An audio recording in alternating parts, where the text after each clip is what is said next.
Hi hello. ഇന്ന് bread വെച്ചുണ്ടാക്കാൻ പറ്റുന്ന ഒരു ഈസി ആയിട്ടുള്ള ഒരു സ്നാക്സ് ആയിട്ടാണ് വന്നിട്ടുള്ളത് കേട്ടോ. ബ്രെഡ് പക്കോട എന്നാണ് ഇതിൻ്റെ പേര്.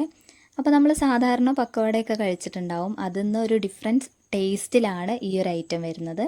ഇതിന് വേണ്ടിയിട്ട് ആദ്യം തന്നെ നമുക്ക് വേണ്ടത് ബ്രെഡാണ്. അപ്പോൾ ഞാനിവിടെ ഒരു 8 സ്ലൈസ് ബ്രെഡ് എടുത്തിട്ടുണ്ട്. ആ ബ്രെഡ് ഓരോന്നും നമ്മൾ കുഞ്ഞു കുഞ്ഞു പീസസ് ആയിട്ട് മുറിച്ച് മാറ്റി വെക്കണം ആദ്യം തന്നെ. അപ്പോൾ 8 സ്ലൈസസും ഇതുപോലെ ഞാൻ മുറിച്ച് മാറ്റി വെച്ചിട്ടുണ്ട്. ഇനി അതിലേക്ക് ആവശ്യമായിട്ടുള്ളത് സവാള വേണം, തക്കാളി, അതുപോലെ തന്നെ ഒരു മുളകും വേണം.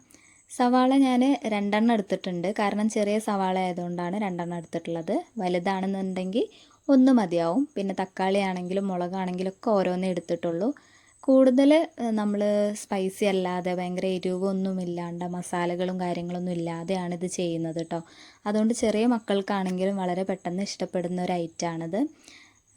അപ്പോൾ നമ്മൾ ഉള്ളി നീളത്തിലാണ് അരിഞ്ഞിട്ടുള്ളത്.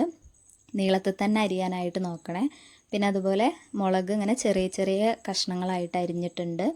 പിന്നെ അതുപോലെ തന്നെ തക്കാളി നമുക്ക് ചതുര കഷ്ണങ്ങളായിട്ട് ചെറിയ ചെറിയ ചതുര കഷ്ണങ്ങളായിട്ടാണ് അരിഞ്ഞെടുക്കേണ്ടത്.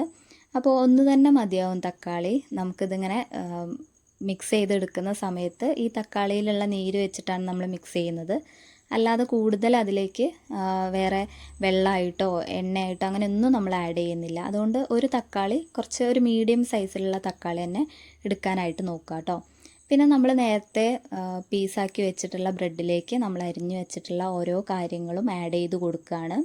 ഇനി നമ്മളത് നന്നായിട്ടൊന്ന് മിക്സ് ചെയ്തെടുക്കണം. മിക്സ് ചെയ്യുന്നതിന് മുമ്പായിട്ട് കുറച്ച് മഞ്ഞൾപ്പൊടി ചേർക്കുന്നുണ്ട്.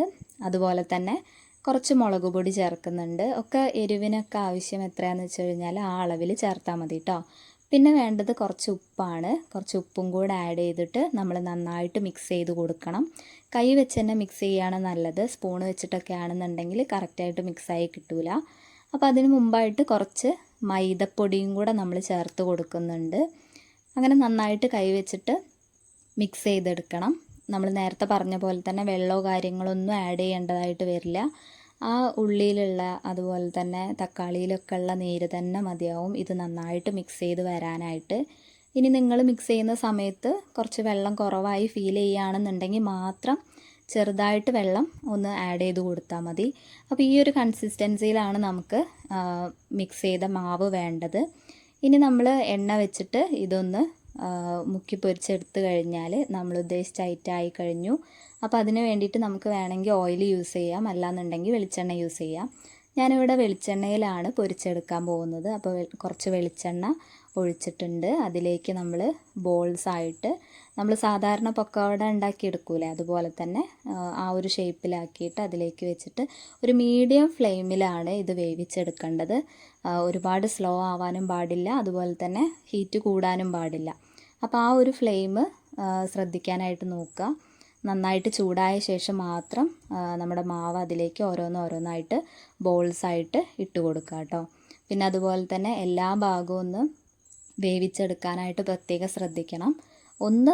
ഒരു സൈഡ് വേവായി കഴിഞ്ഞാൽ നമ്മളെല്ലാം നല്ല രീതിയിലൊന്ന് മറിച്ചിട്ട് കൊടുത്ത് എല്ലാ ഭാഗവും നന്നായിട്ടൊന്ന് വേവിച്ചെടുക്കാനായിട്ട് ശ്രദ്ധിക്കാം. ഇത്ര ആയിക്കഴിഞ്ഞാൽ നമ്മുടെ ഈ സിമ്പിളായിട്ടുള്ള ഒരു ഐറ്റം റെഡി ആയി കഴിഞ്ഞു. ഇനി നമ്മുടെ കയ്യിൽ എന്തെങ്കിലും കച്ചപ്പോ അല്ലെങ്കിൽ ടൊമാറ്റോ സോസോ കാര്യങ്ങളൊക്കെ ഉണ്ടെന്നുണ്ടെങ്കിൽ അതിൽ മുക്കി കഴിക്കാനായിട്ട് നല്ല ടേസ്റ്റാണ്. എല്ലാവരും ഒന്ന് ട്രൈ ചെയ്യണം. വളരെ ടേസ്റ്റി ആയിട്ടുള്ള ഒരു ഐറ്റമാണ് കേട്ടോ.